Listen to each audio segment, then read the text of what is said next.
Nah, pemirsa, untuk pembahasan lebih lanjut ada bersama kami saat ini melalui sambungan Zoom pengamat hubungan internasional UI M. Syaroni Rofi. Pak Syaroni, selamat pagi.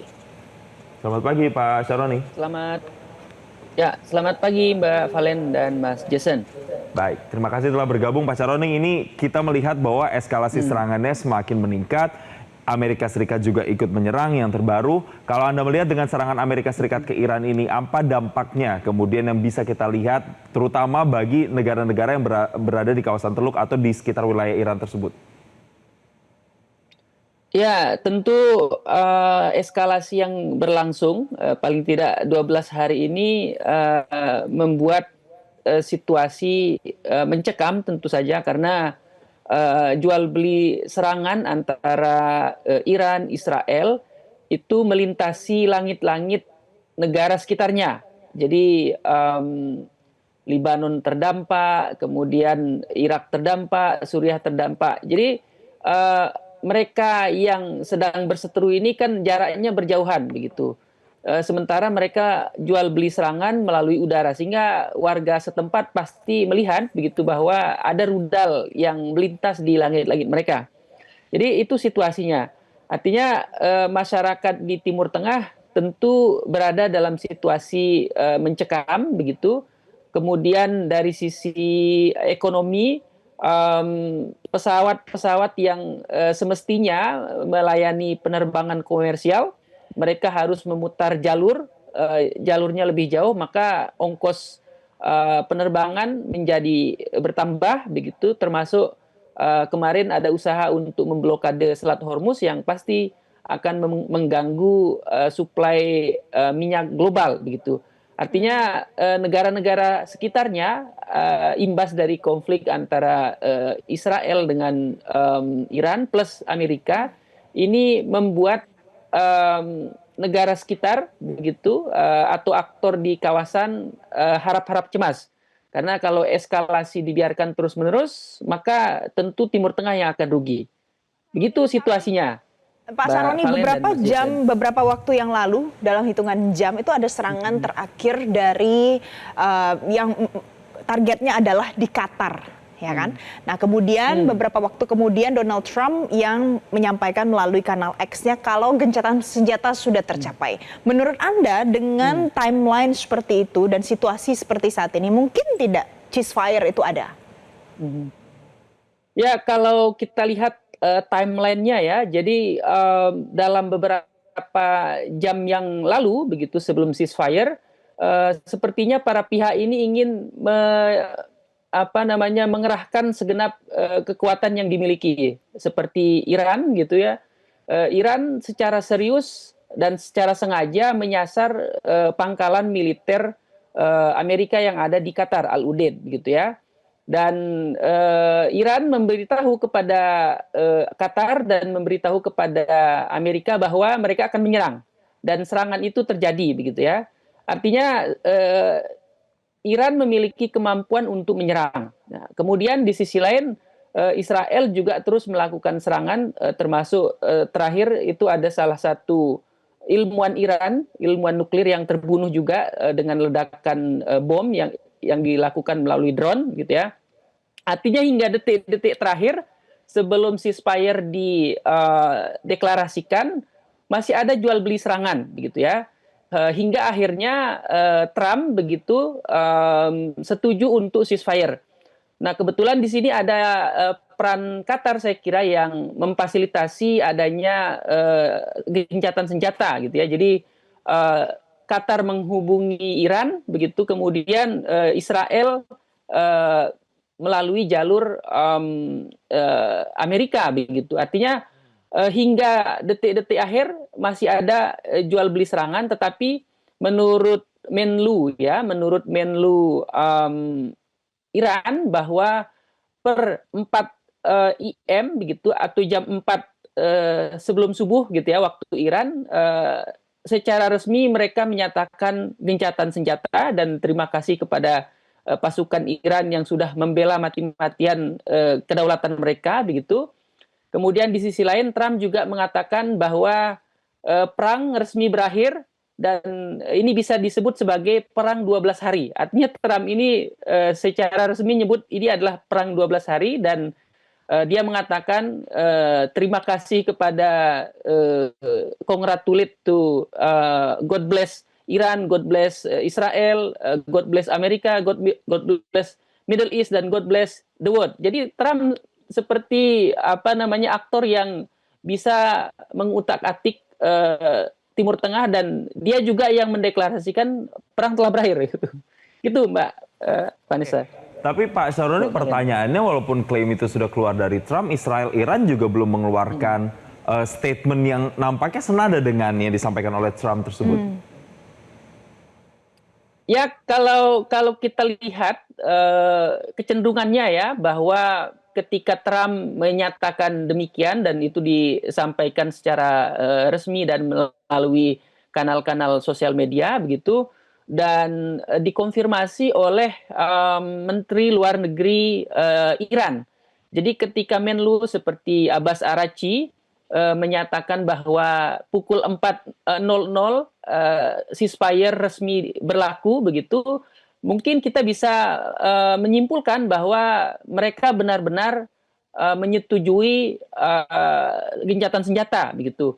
Apalagi kalau kita lihat bahwa di situ ada Qatar yang meyakinkan para pihak bahwa gencatan senjata harus dilakukan.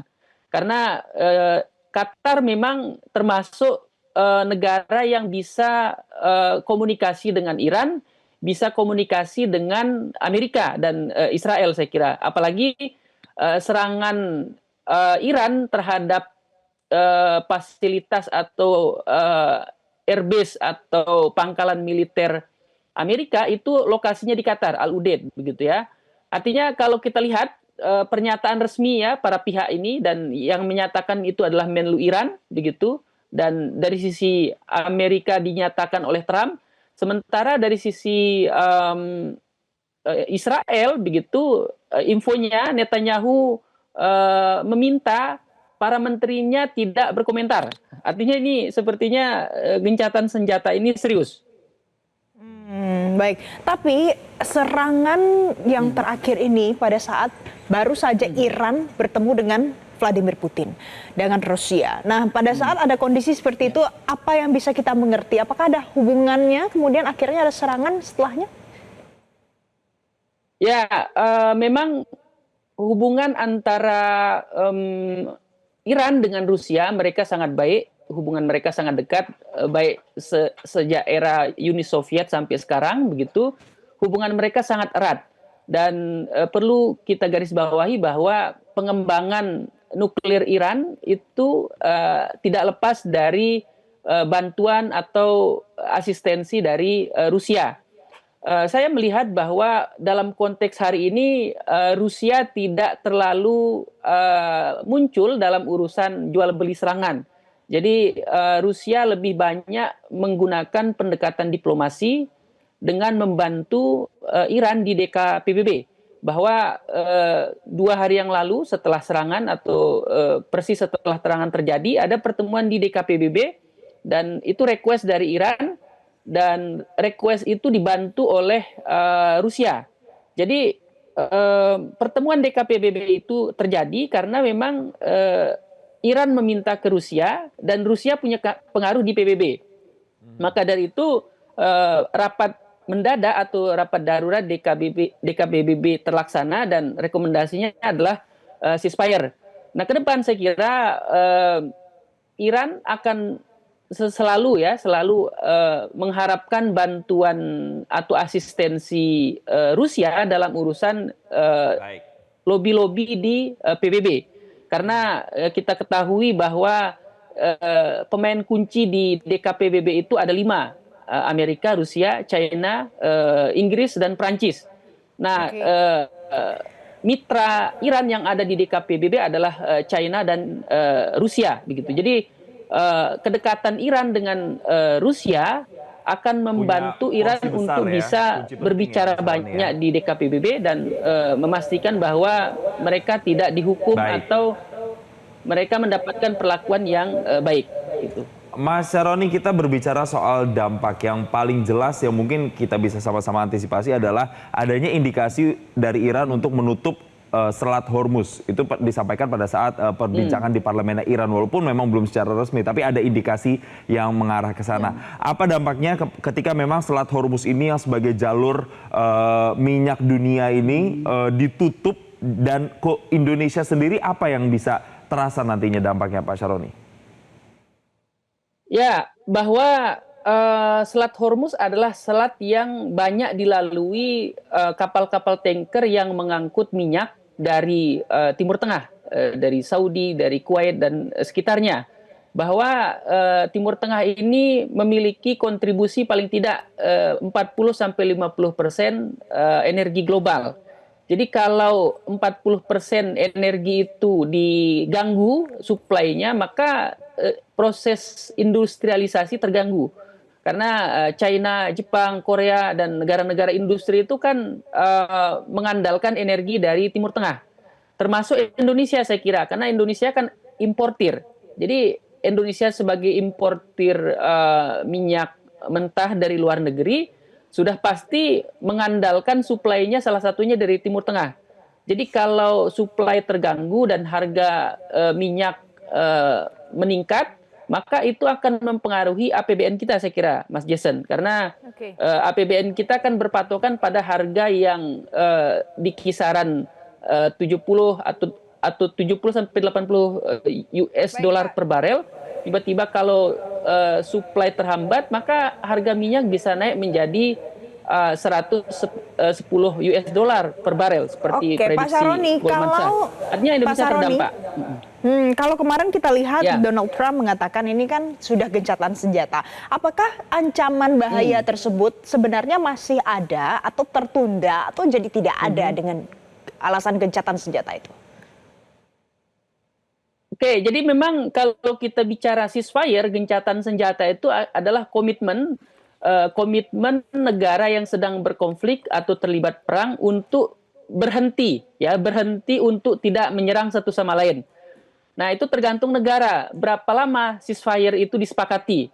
Jadi kan ada semacam perjanjian ya di antara mereka, kalau ceasefire-nya 1 hari berarti hari berikutnya bisa perang begitu.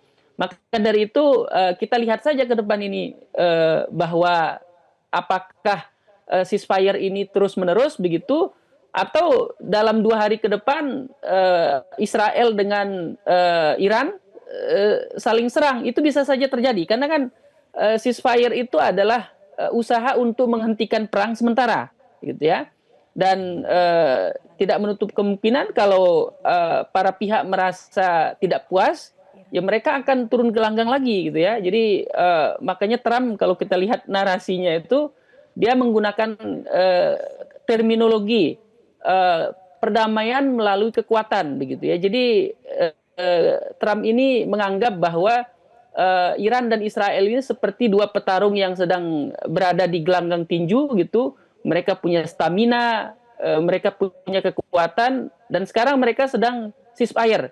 Jadi perang 12 hari resmi berakhir, itu kata Trump. Ya. Tapi kita tidak tahu bagaimana sikap Israel dan Iran, karena kan selama ini yang terlibat konflik militer itu adalah Israel dan Iran.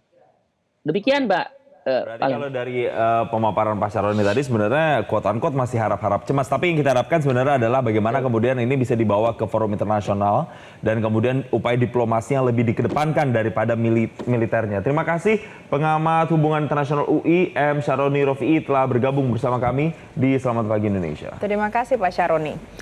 Jelajahi cara baru mendapatkan informasi. Download Metro TV Extra